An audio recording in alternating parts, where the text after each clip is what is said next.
नागरिक होने के नाते क्या कर सकते हैं, उसका एक थीमेटिक हम लोगों के पास को थीम हो। इन सब पे चर्चा के लिए रीबिल्ड इंडिया @2047 का हमने जो सब डिस्कस कर बनाया। ये प्लेटफॉर्म एक तरह का सबके लिए ओपन प्लेटफॉर्म है। किसी संस्था का इसमें कोई एकाधिकार ऐसा नहीं है। इसका जो अभी मधु भाई से बात हुआ, एक सेंट्रल सेक्रेटेरिएट बनेगा जिसमें सभी संस्थाएं जो हैं जो पार्टिसिपेट कर रही हैं कंटिन्यू, वो सब उसका हिस्सा होंगी, बराबर का है। ऐसा नहीं है कि नोवेदिका ने इसको कोई इसका कोई एकाधिकार ले लिया है, ऐसा कभी नहीं। एक तो रीवील इंडिया 2047। अब इसमें जो था, इसमें हम लोगों ने 5 पिलर रखे हैं। पहला पिलर मैंने आपको बताया कि वोकेशनल एजुकेशन ट्रेनिंग का था, क्योंकि एजुकेशन जो है वो हमारे देश का एक तरह से बैकबोन है, हमारे युवाओं के लिए भी है। और उसमें भी वोकेशनल ट्रेनिंग, हर हाथ को हुनर, तो हर हाथ को हुनर मिलेगा तो लाइवलीहुड उससे जुड़ेगा, उससे एजुकेशन जुड़ेगा, उससे स्टार्टअप जुड़ेंगे।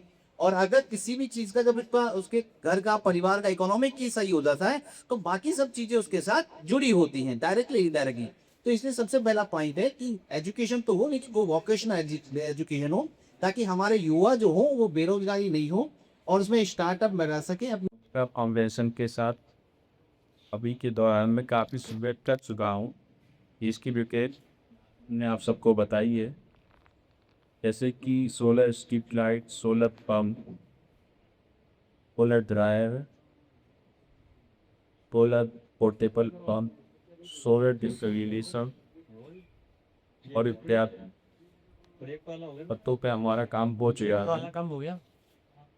लोगों को संक्षिप्त में महत्वपूर्ण चीज़ों का मैं बता सकता हूँ यहाँ पर बस के लिए कि सोलर क्या चीज़ है, सोलर का महत्व क्या है, सोलर से हमारे जीवन में क्या क्या फायदे होंगे, उसके बारे में मैं आपको बता सकता हूँ।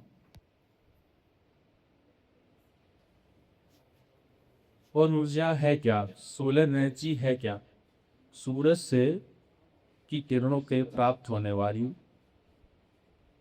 तो एनर्जी है, उसको सौर ऊर्जा यानी सोलर एनर्जी कहते हैं।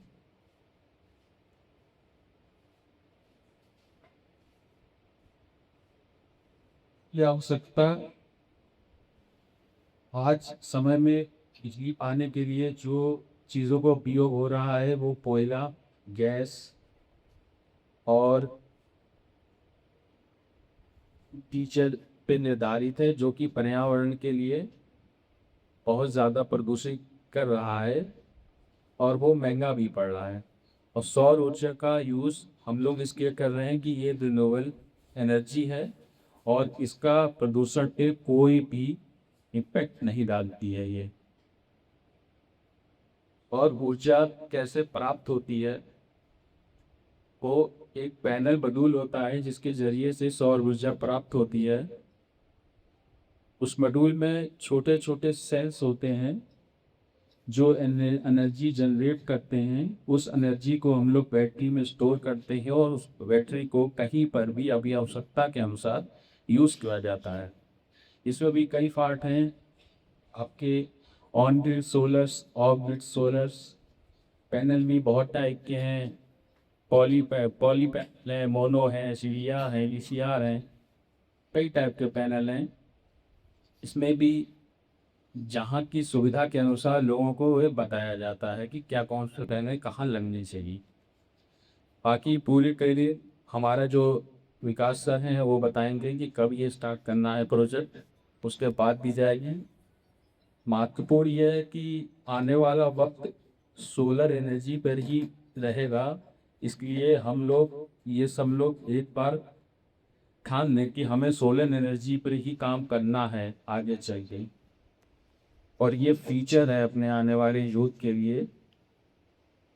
तो इसके लिए विकास सर ने जो ट्रेनिंग रखी गई है यहाँ पर सोलर के लिए, यूथों के लिए, उसमें मैं आपको वन बाय वन सब चीज़ें समझाऊंगा। वो जब ये प्रोजेक्ट स्टार्ट होगा उस दौरान मैं आपको पीपी प्रैक्टिकली थ्योरिकली सारी चीज़ें समझाई जाएंगी। On field, in room, interview face कैसे करना है, अपनी व्यवसाय को कैसे बढ़ाना है, कभी किसी सोलर में आपके आस पड़ोस या किसी सोलर से रिलेटेड कोई भी प्रॉब्लम आती है तो आप रिजॉल्व कर सकें, इतना आपको बनाना है मुझे। अच्छा, आप लोग ये भी सोच रहे होंगे मैं एक सोलर कंपनी का सीईओ बात कर रहा हूँ और आप लोगों को सोलर ट्रेनिंग क्यों दे रहा हूँ, क्योंकि हमारे भारत में सोलर एनर्जी को लेके ना अभी बहुत ज़्यादा अफवाहें हैं। अफवाहें क्या है कि सोलर एनर्जी एसी चलाएगा कि नहीं चलाएगा, इतना पैसा लगा के सोलर एनर्जी कौन लेगा, क्यों लेना चाहिए। तो ये सब चीज़ें आपको ट्रेनिंग में बताई जाएंगी वन बाय वन, जिससे आप लोगों को ये समझ में आएगा कि ये सोलर पे इतना ज़्यादा जोर क्यों दिया जा रहा है। गवर्नमेंट से भी सब्सिडी बतौर दिया जा रहा है, सबसे ज़्यादा सब्सिडी आज की डेट में सोलर पे दे रही है गवर्नमेंट। क्यों दे रही है, क्योंकि हमारे पास बिजली उत्पन्न करने के सारे स्रोत खत्म होते जा रहे हैं और जो इस टाइम हम लोग यूज़ कर रहे हैं वो प्रदूषण को इतना ज़्यादा दूषित कर रहा है जो हमारे आने वाले टाइम में हमें जीने के लिए भी बहुत नुकसान देगी। तो हमसे बस यही मैं अपने सभी सर से धन्यवाद करता हूँ कि आपने बुलाया है मुझे, क्योंकि मैं इतना माइक पे नहीं बोल पाता हूँ कभी, तो मेरा हो सकता है ऊपर नीचे हुआ हो, कि मैं समझ चाहता हूँ। Thank you.